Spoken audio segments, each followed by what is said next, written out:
Hi everyone, welcome back to another episode of Webtech Tutorial. In today's video, I'm going to show you how to download Guaranty Trust Bank application on your iPhone. Keep watching the video till the end and don't forget to subscribe to our channel by hitting that subscribe button. Also press the notification bell icon so that you'll never miss another upcoming updates from us.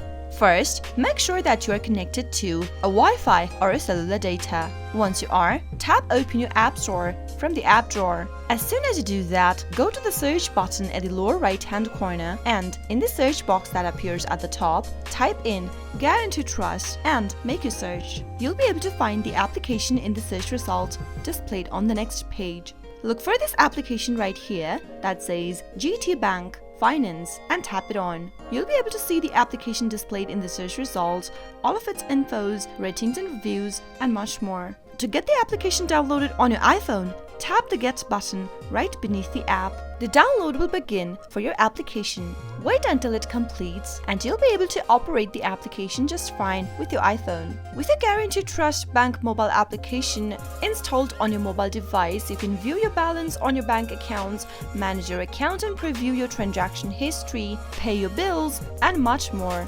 Once the application is done with the downloads, tap on the Open button to launch the app. Open. Allow necessary permissions by tapping on Allow, and that is how you can easily download the Guaranty Trust mobile banking application on your iPhone. Simply tap on Let's Get Started and get started logging into your online banking account. That is how you can easily download Guaranty Trust mobile banking app on your iPhone. I hope the tutorial was helpful to you. If it was, go ahead and give us a thumbs up. I'll be back soon with more tutorial videos like this. Thank you for watching.